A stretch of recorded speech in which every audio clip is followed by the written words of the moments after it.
Sup you beautiful people. Hope you've had a fantastic day. Welcome back to another new episode of What If Naruto Was in the Marvel Universe. If you guys enjoyed this what if, comment down below and let me know. And go ahead and check out other what ifs in the channel after watching this video.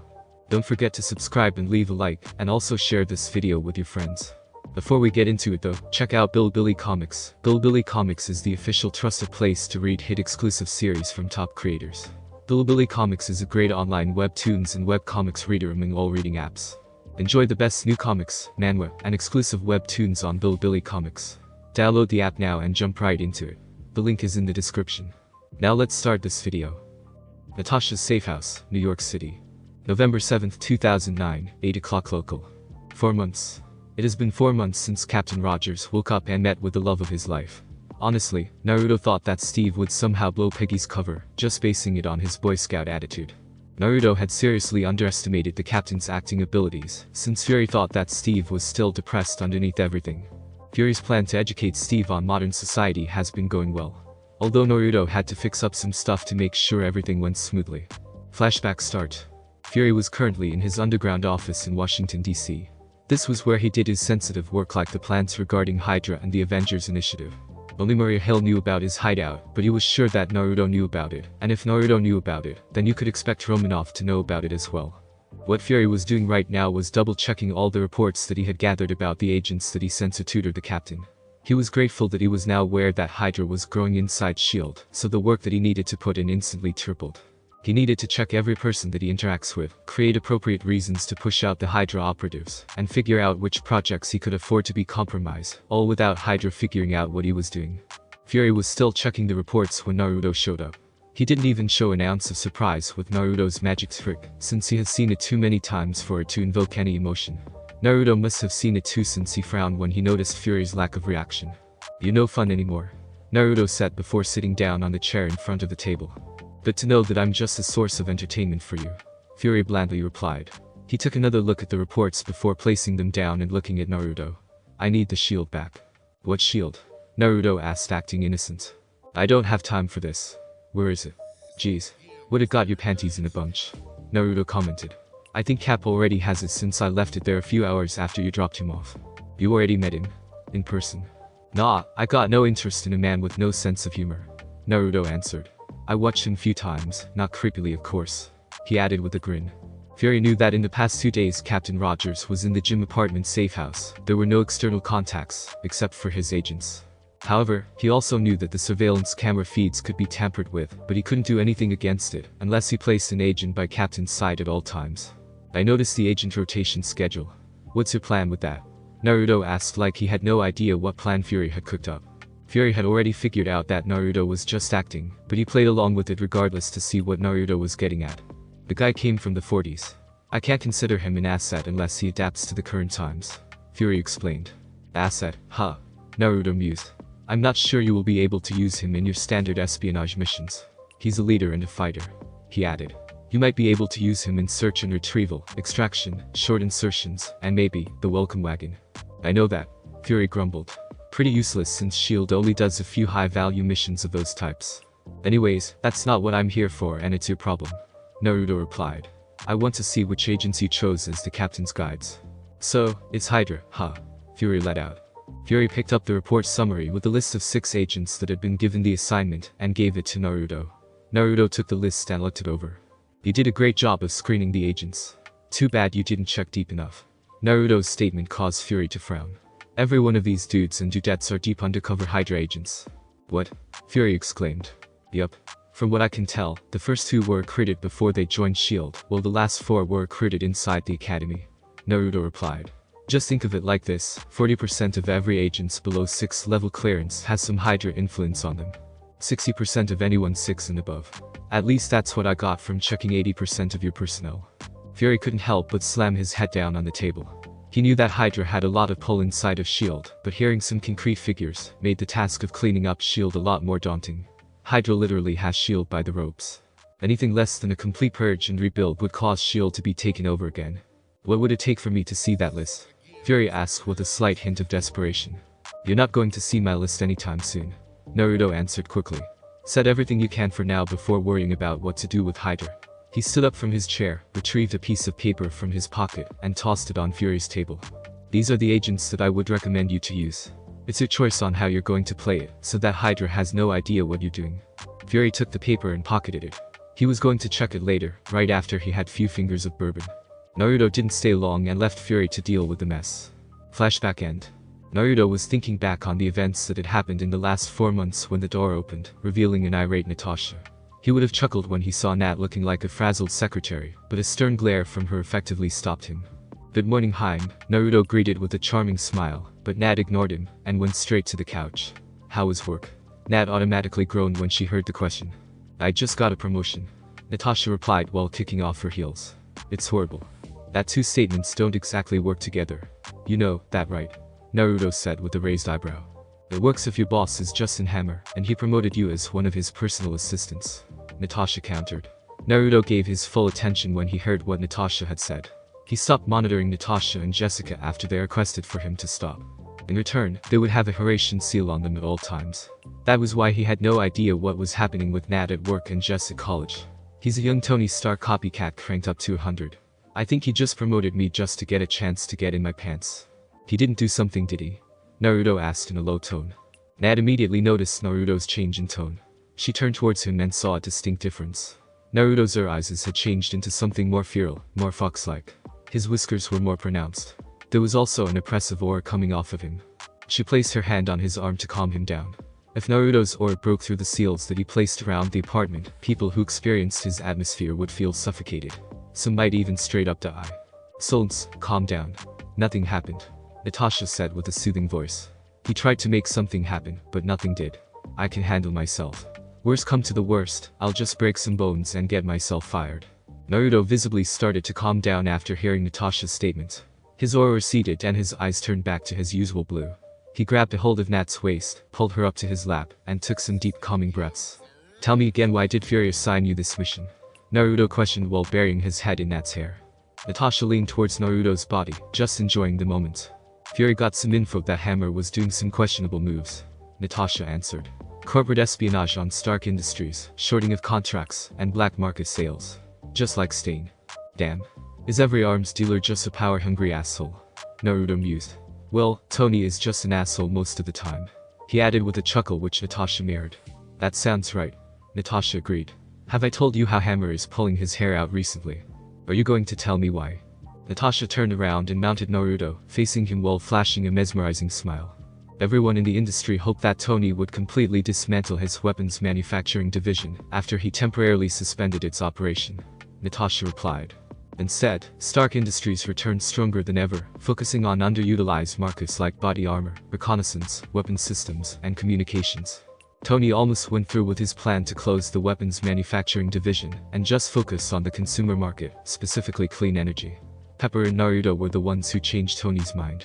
Pepper concentrated on the political and corporate aspects of his decision like broken contracts, lawsuits, decreased cash flow, employee layoffs, and corporate restructuring, all of which would significantly impact the company.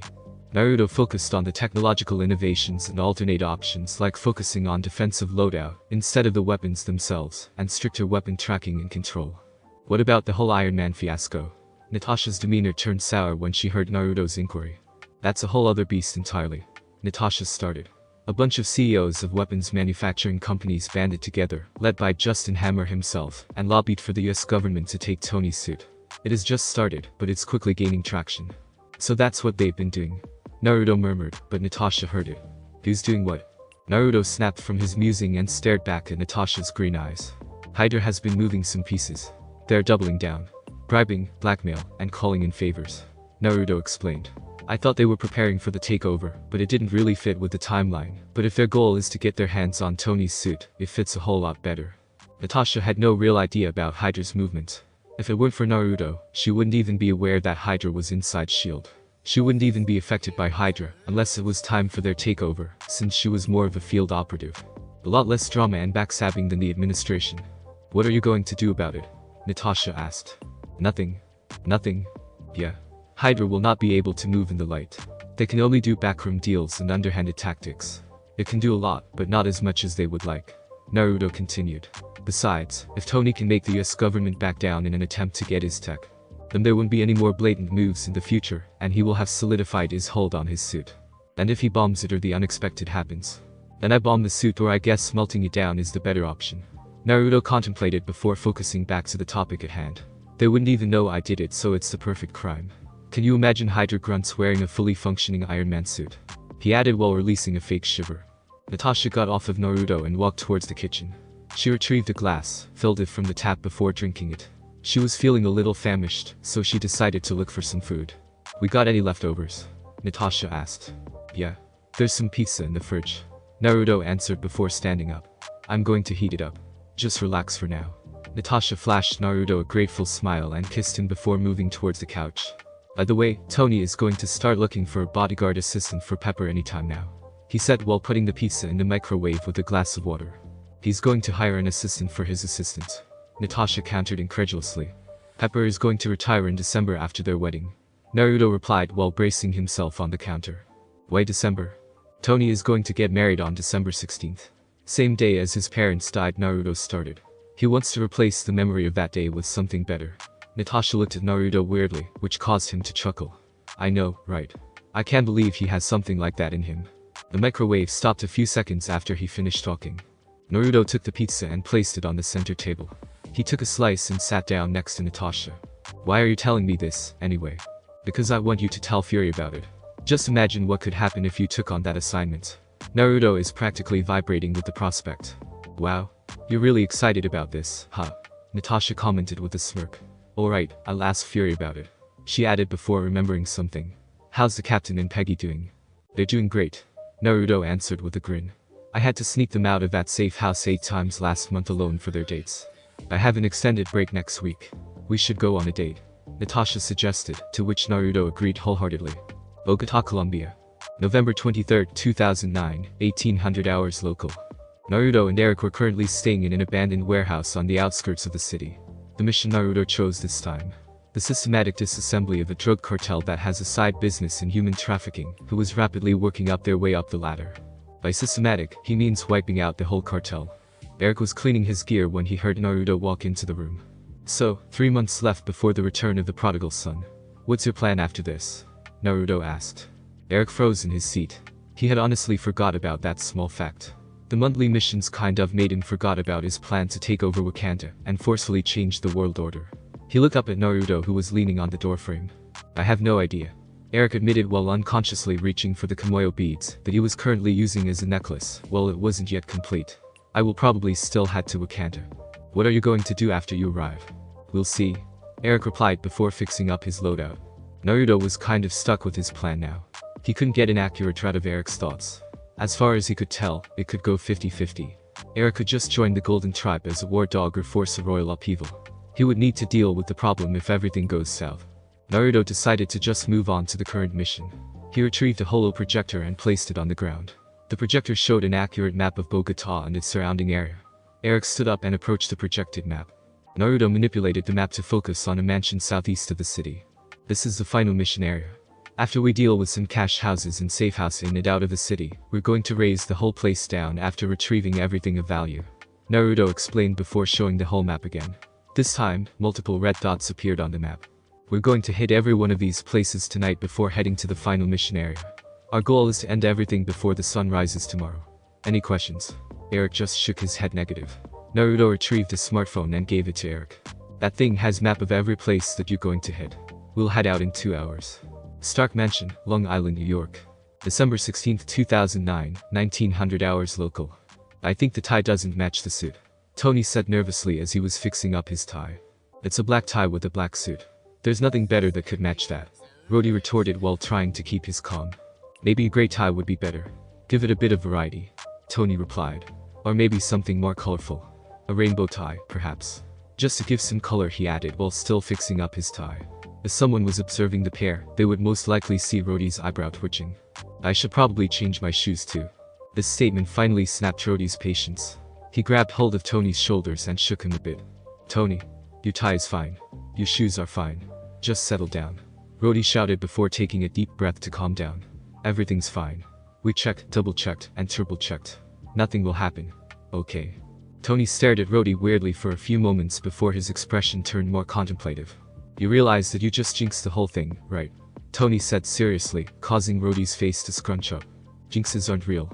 I have a dimensional hopping demigod as one of my groomsmen. I think jinxes are a lot more believable. Tony countered matter-of-factly. A few weeks ago, Naruto decided to come clean to both of Tony's friends about who he really was. He felt that he trusted them enough for them to learn more about him. To say the duo was surprised was an understatement. Touché. Tony visibly got a lot calmer as he and Rhodey conversed. They decided to just pour a finger of bourbon for each of them, while waiting for someone to call them. I never imagined you getting married, or at least getting married before me. Rhodey let out with a small chuckle. I'm not that bad. One of your favorite quotes in college was the more, the merrier, and that only applies to chicks. Rhodey countered. Tony had the audacity to act offended. I was just doing my gentlemanly duty. Who knows what would have happened if I just left them on their own. Tony replied jokingly, causing the pair to release a series of laughs. As their laughs died down, Rhodey decided to tackle the one duty that the best man has. Tony. Rhodey called out, causing Tony to turn towards him. Last chance to back out, man. You can still push this back or cancel it altogether. Pepper would understand if you got cold feet. To be completely honest, Rhodey would hate for Tony to suddenly have cold feet. Aside from the commotion that it would cause, he was not looking forward to Pepper's reaction. She would completely understand Tony's position, but it would definitely affect her on some level. Some women are going to rage when they hear that their fiancé was getting cold feet, but Pepper is too classy for that. Tony got a contemplative look on his face. He would never burn his chance to marry Pepper right here and now, but you could forgive the guy for thinking deeply about taking one of the most significant steps in his life. Even now, he couldn't believe how much she loves Pepper. He would never get caught getting lovey-dovey in public, since he still had an image to maintain. You know, I'm just going to go through with it. The wedding costs too much to back out now. Tony replied sarcastically. Somebody knocked on the door a few seconds after. Doors open. Happy peeked inside the room and looked at the duo sitting on the couch. He was wearing a light gray suit, which was the dress code decided by Tony and Pepper. They decided on a simple theme, black and white. The bride would obviously wear a white gown. The maid of honor would be wearing an ivory-colored dress, while the bridesmaids would be wearing off-white, all of them made by Renee Strauss.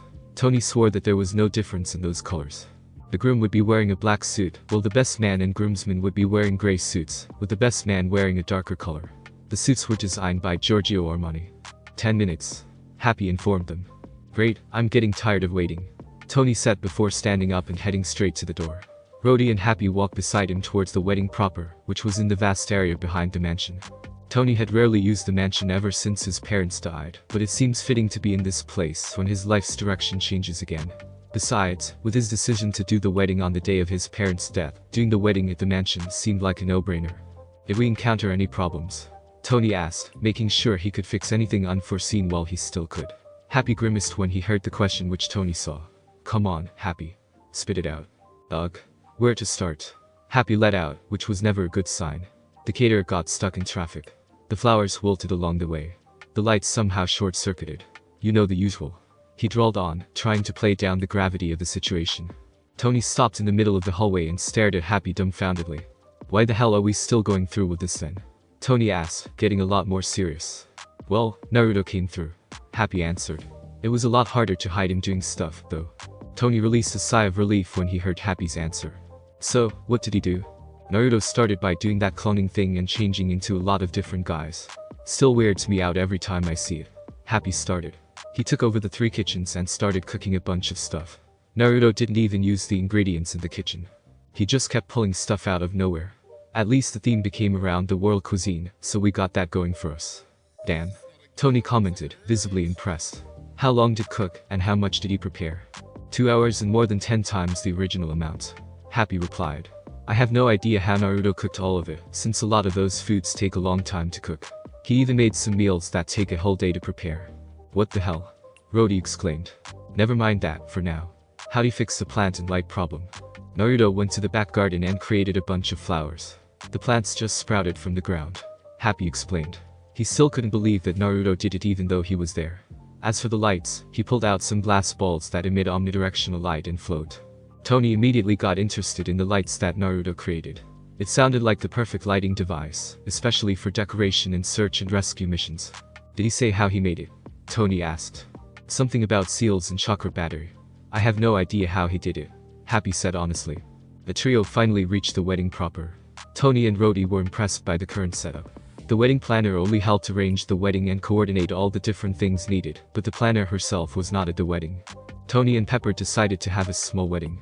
Like 20 people only, including the judge officiating. Tony basically said fuck it, and didn't invite anyone except for close friends and family.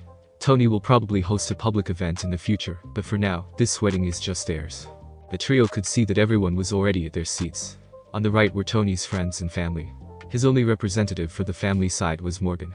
Pepper's friends and family were on the left side. Her father, mother, and 2 sisters came. Mr. Jonathan Potts was a retired federal judge from Virginia. He fully expected Pepper to be a lawyer, so he was shocked when she decided to enter business school.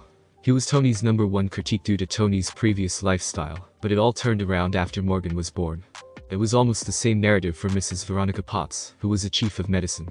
Tony looked around a bit more before walking towards Pepper's parents, while greeting their guests on the way there. He shook Jonathan's hand and gave Veronica a peck on the cheek. "Did I miss anything?" Tony asked like his usual self but a bit more respectful. He really didn't want to piss off his not-so-future father-in-law. "Not much," Jonathan replied with a shrug. "Though, one of your groomsmen was still fixing some stuff until a few minutes ago." "Which one and what did he do?" "The tall blonde one," Jonathan answered. "He carried in those decorative Corinthian pillars and ark." Tony turned his head toward the podium and saw the white pillars and the ark Veronica was talking about. He almost choked when he saw what those pillars were. A few years back, Tony decided to donate a few $1,000,000 to the Greek government because he watched Hercules while drunk. As a show of gratitude, the Greeks gave him a few pieces of stuff, like statues and a whole facade of a decrepit temple. He had no idea where to put it, so he placed it in the basement storage. Basically, Naruto carried some 4-ton pillars in front of everyone, and no one questioned it. He could even see the posts embedded on the ground. Why the hell would Naruto expose himself like that? "You okay, honey?" Veronica asked in a concerned tone. The question snapped Tony out of his mini-panic. He shook his head a bit and recentered himself. Yeah. Just surprised by how good it looks." Tony lied. It looks like he didn't lie smoothly enough since Jonathan was looking at him weirdly. Good thing he was saved by Happy approaching the trio. "Mr. Potts, can you proceed to the staging area? We are 5 minutes away," Happy said. Jonathan nodded and bade them goodbye before walking to the back. Tony decided to go to his position. A few moments later, Rhodey, Happy, and Naruto arrived. Classical music started playing on the speakers. Tony and Pepper decided to just let Jarvis play the music through the speakers, accompanied by a holographic projection of a band or a symphony at the side. The holographic band was showing a symphony playing canon in D. "It's showtime," Tony said to no one in particular. The wedding procession started their march. Morgan was the first in the line as the flower girl, wearing a beautiful white dress. He couldn't help but smile when he saw his daughter eagerly walking down the red carpet. Behind Morgan was a robot that was basically only an arm on tracks, carrying a pillow with the rings. This was, of course, Dummy, the first robot Tony ever built. The buggy robot was made back in the 80s. He upgraded it throughout the years, but being problematic was one of his charms. Dummy was followed by the bridesmaids, then the maid of honor. That was when Tony saw his fiery angel on Earth. Pepper walked down the aisle, accompanied by her father. The pure white lace dress perfectly complemented her milky white skin. The inlet macro diamonds refracted the light from the glow balls, making the dress shine like stars. She decided to tie her hair up while letting 2 strands frame her face. Tony stared at Pepper slack-jawed and wide-eyed. Good thing there were only a few guests, or he would be teased for quite a while. That is if he cared about how he looked right now. Rhodey definitely took his job as the best man seriously, since he nudged Tony to bring him back. For her part, Pepper had to stifle a giggle and feel flattered seeing Tony gape at her like that. Some might ask why she wasn't feeling emotional or overwhelmed at her wedding. To that, she says, why the hell not? There were only 2 gears available if you were doing anything with him, and that's either excitement or contentment. She only felt bliss right now. Like the universe just wanted her to be there no matter what. If she had any idea about the problems that had happened, she would think otherwise. Jonathan and Pepper finally reached the podium, and Tony felt it isn't soon enough. Jonathan gave Pepper a peck on the cheek before giving Tony a loaded look. Tony gulped when he saw Jonathan's silent warning. Pepper opted out of using a veil, so Tony could see Pepper giving him a beautiful smile. "How you doing?" Tony asked, channeling his inner Joey Tribbiani. "I'm already at the altar. No need to pick me up," Pepper countered with a raised eyebrow. "Nothing wrong with making sure that I can lock it down," Tony's retort caused Pepper to giggle. "Anyway, let's get this wedding started.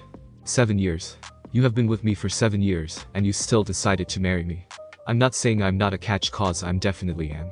I'm just saying you would have to be a little crazy after seeing what I was like before, and for that, I can't ever be more thankful. You somehow changed my life, and I didn't know it was happening until I was in, hook, line, and sinker." Tony started his vows. He decided to just wing it and talk about what came to his mind. I promise to be less of a headache. I promise to spend less time in my workshop. He added jokingly before being a bit more serious. I will always come home to you and Morgan.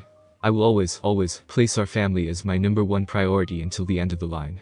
I thought being your assistant for years was exciting, but being your girlfriend definitely took the cake. Never in a million years did I imagine that I would be marrying an immature, hyperactive, brilliant, driven. Pepper was interrupted by Naruto. Don't forget filthy rich. Naruto's comment caused a round of laughs from everyone. Yes, rich. Pepper agreed half-jokingly.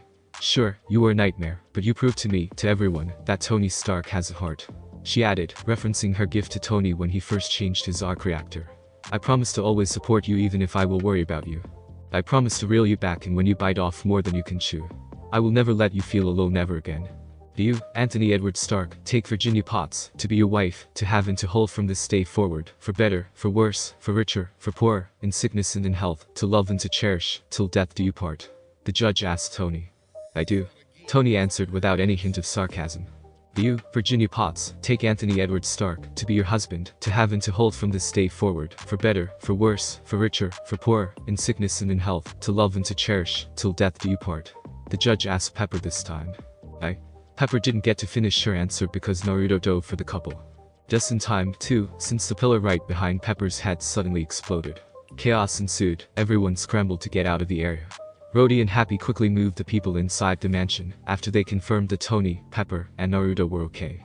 You should suit up, Tony. We got company. Naruto suggested, but Tony and Pepper were still in some kind of shock. Why are they trying to kill her? Not me. Tony murmured to no one in particular.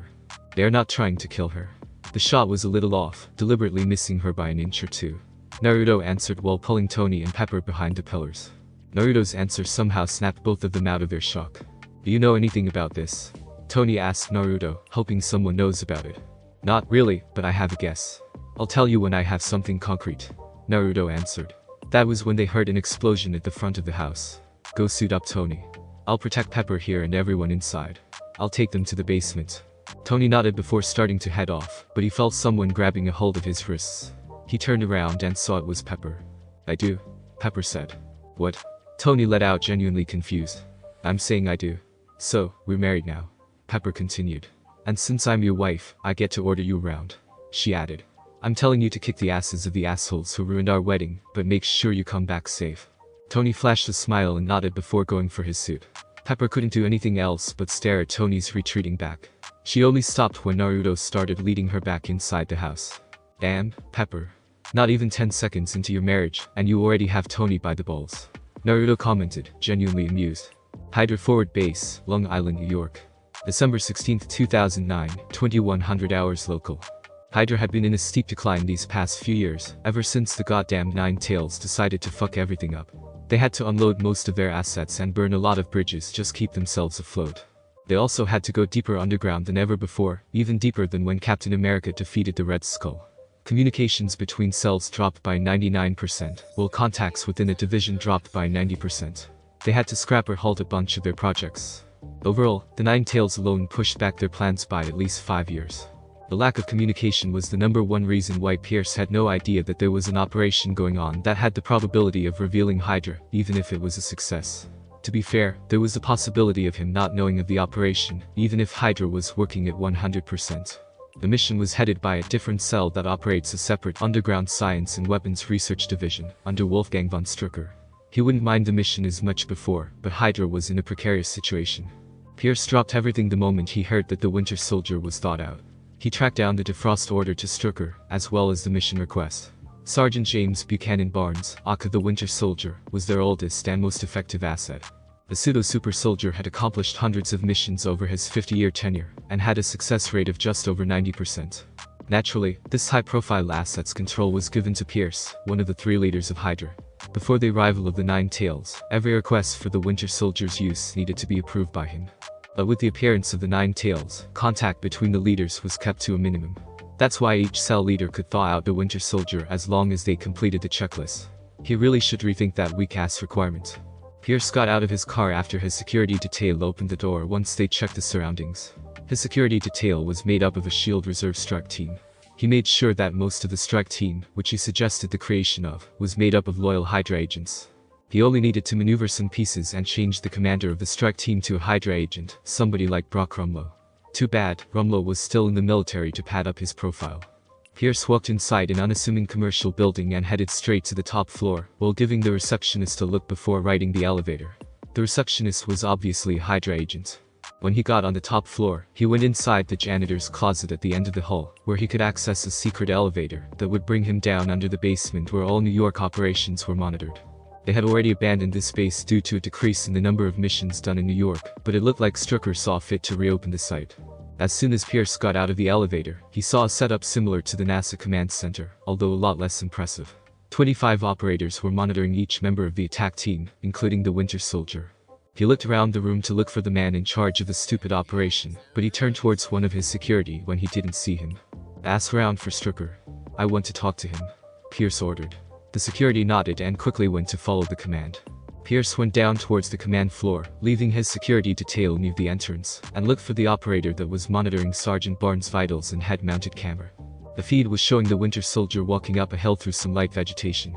He couldn't see Barnes' current loadout, but he assumed that it was a sniper rifle and an assault rifle, probably an AUM and an SA-80, just basing it on the mission parameters. "Anything to report?" Pierce asked the operator. "Nothing, sir. Everything is going as planned," the operator answered respectfully. Pierce nodded and looked around at the other monitors to check on what was happening. He focused on 3 monitors, in particular, the ones where it was showing the agents rigging what he assumed was a car bomb. As Pierce was looking at the feeds, Strucker approached him.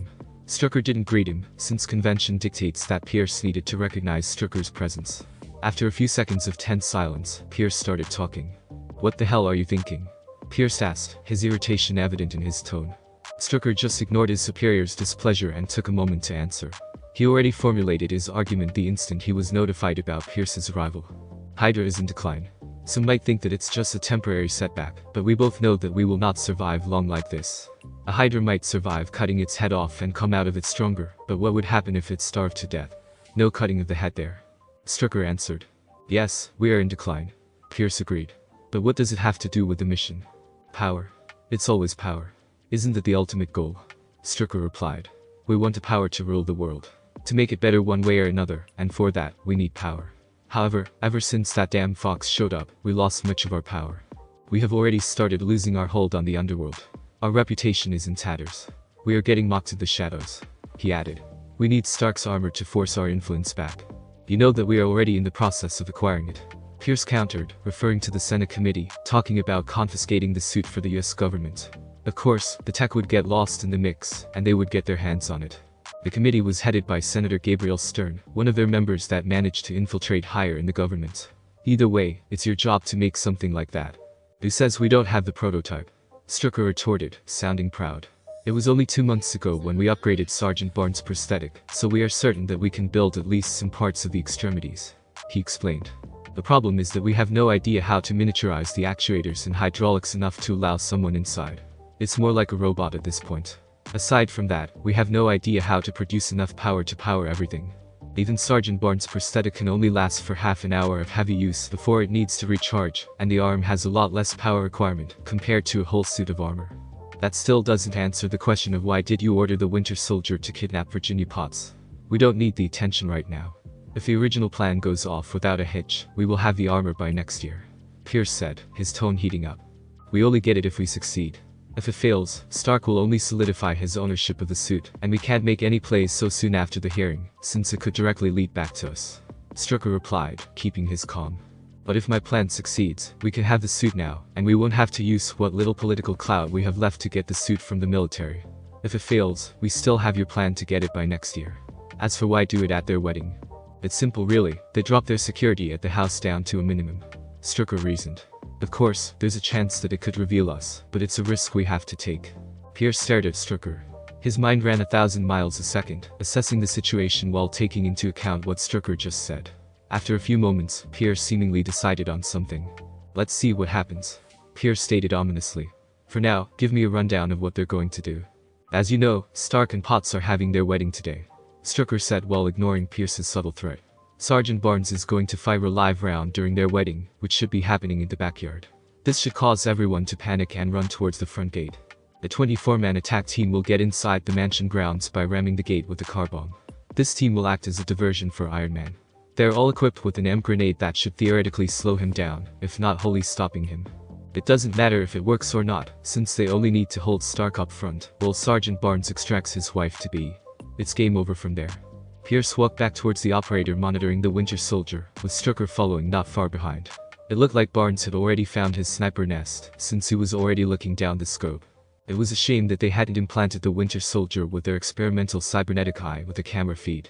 They still couldn't figure out how to increase the battery life, but it was good enough to enhance the user's ocular abilities for at least 3 hours. They could also see what he sees, which was definitely a plus. It looks like they already started. When is he going to take the shot? Pierce asked. I don't know. Strucker answered nonchalantly. I just ordered him to cause a commotion that will push them towards the front. It's his judgment when he starts. Pierce nodded and just stared back at the monitor. It took a few minutes before the Winter Soldier loaded around. It looks like he's about to start. Pierce let out. A few seconds later, the Winter Soldier took his shot, but they saw an unexpected thing. They couldn't see it clearly due to the distance, but they saw one of the groomsmen looking towards Barnes, and then diving for the couple. This, of course, surprised the pair since Barnes was a good 1.5 kilometers away. There's an enhance with him. Pierce started his observation before turning towards Strucker. Did you know about it? No? Strucker admitted while assessing the current situation. The plan hinges on Tony Stark getting distracted by the diversion team, while Barnes took Virginia Potts. Of course, there was an order to take the suit Stark would use if possible. However, with an enhanced, that is heightened senses, and with Stark, the plan might just fail. But we still have the Winter Soldier that can deal with him. What can enhanced senses do to a super soldier? Pierce stared at Strucker incredulously. Enhanced senses. That's more than enhanced senses. Pierce countered. The guy has more than enhanced senses. He also has increased speed and reaction time if he was able to move Potts away. You better hope this plan of yours doesn't get tracked to us. He added, unknowingly, that a certain Jinchuriki had already figured out that it was them who sent the Winter Soldier. Stark Mansion, Long Island, New York. December 16, 2009, 21:45 local. Every one of the guests was currently in the wine cellar in the basement. The basement had 2 exits, and both them were on the same side of the room, so Naruto, Rhodey, and Happy could easily guard the place. In case the assholes outside managed to work their way into the room, they could still move to the other exit, as Naruto would hold back the enemies, while not revealing anything special. Tony would be the one dealing with the assault team. Naruto could see the M grenades using his Shinigami and smirked. Hydra really underestimated Tony's obsessive nature to fix any problem that he had with his tech. One of the first things Tony added to his suit was M shields. Naruto looked around the room and approved of the situation. Since every one of their guests was family and close friends, nobody was getting hysterical and panicking. Afraid? Sure. Who wouldn't in this situation? But they believed that Tony could handle the guys outside, while Rhodey and Happy could protect them. Tony will be alright. Those guys are easy pickings compared to what he had already been through. Naruto told Pepper when he saw her worrying about Tony. She was holding on to Morgan while sitting on a chair. Besides, he knew what was at stake if he failed. He will not back down even against a god. That's what I'm afraid of. Pepper confessed in a whisper while brushing Morgan's hair. Tony forgets his limits sometimes and bites off more than he can chew. I can say for sure that Tony will not die today. Those guys outside aren't coming for him. Naruto replied before staring straight into Pepper's eyes. They are coming for you. Jonathan, Victoria, Rhodey, and Happy heard Naruto's assertion, while Morgan just ignored it and just leaned into Pepper. Naruto discreetly activated a surveillance disruption seal that would prevent anyone else from listening in on their conversation. It made it look like they were just talking silently or anything inconsequential to anyone outside, depending on the receiver. What do you mean they are coming for my daughter? Who are you anyway? Jonathan asked. He knew that the guy was close to Tony since he was one of his groomsmen, but Jonathan had no other details. Me? I'm Nathan Ummer, Tony's intern boarder and Morgan's bodyguard. Naruto introduced himself. He, of course, used his alias. Anyway, there's a guy working his way to the mansion, and I'm fairly certain they are going for Pepper or Morgan to use them as leverage. Rhodey got a dangerous glint in his eyes and started walking towards the exit. What are you doing? Going after the son of Aegon before he arrives. Rhodey replied, amending his statement since Morgan was still there. Ha! That guy would eat you for breakfast even if you take Happy with you. Naruto answered back. You know the guy? Rhodey asked. Yeah. Met him on a few jobs. Always had him scurrying away though I never tried to finish him off for reasons I can't divulge. Naruto responded. As for his description, let's just say he's a cyborg, Captain America. Rhodey cursed under his breath. If Naruto was saying that the asshole going after Pepper was someone like Captain America, then it really must be a super soldier, no matter how unlikely it was. Even General Ross's attempt on recreating the super soldier serum ended in failure. and they supposedly had one of the smartest guys of this generation. That also means that there was someone powerful who wanted Tony's suit. Met him on a few jobs. Finish him off. What kind of intern or bodyguard are you? Jonathan said incredulously. The special kind. Naruto replied with a grin. I'm going to meet the guy. You can handle things here, right? Yeah. Rody confidently confirmed. They picked up weapons on their way to the basement. Rody was now holding on to an R-15, Happy was using a 12-gauge semi-auto shotgun, while Jonathan had a Beretta handgun. Naruto gave the room one last look to confirm that everyone was fine before walking up the stairs, heading straight to the brainwashed super soldier. He activated his Sharingan to look for his target, but not before looking in on how Tony was doing. It seems like Tony was making short work of the assault team, and they were slowly starting to retreat when the EMP grenades didn't work. Naruto found the Winter Soldier jogging through the backyard while carrying an assault rifle.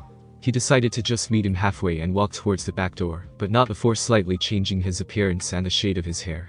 Just as Naruto had planned, Barnes breached the mansion's door at the same time he arrived. That's not nice. Can't you just knock? Naruto commented jokingly. The Winter Soldier just stared at him while tilting his head. A beat later, he attacked Naruto with a barrage of bullets while walking towards him. Naruto decided to play along since Barnes had a camera strapped to him, so he hid behind a pillar and let him finish the whole clip. After 31 shots were fired, Naruto peeked around the pillar and saw the Winter Soldier rushing him. Barnes pulled his hand back and punched Naruto with his metal arm, fully expecting that it would completely demolish the guy in front of him. That was why he was surprised when Naruto nonchalantly caught the punch that could obliterate a concrete wall. Naruto dropped low to the ground and launched a kick to Barnes' abdomen, only releasing the metal arm when the Winter Soldier started flying through the air back out of the door. Of course, Naruto followed out of the door, expecting an exciting fight ahead. Thanks for listening. I do hope you enjoyed. If you want the next part of this video, like, subscribe and comment down below, and turn on the bell notification. And also check out other videos that I have created and enjoy. See you in the next video. Peace.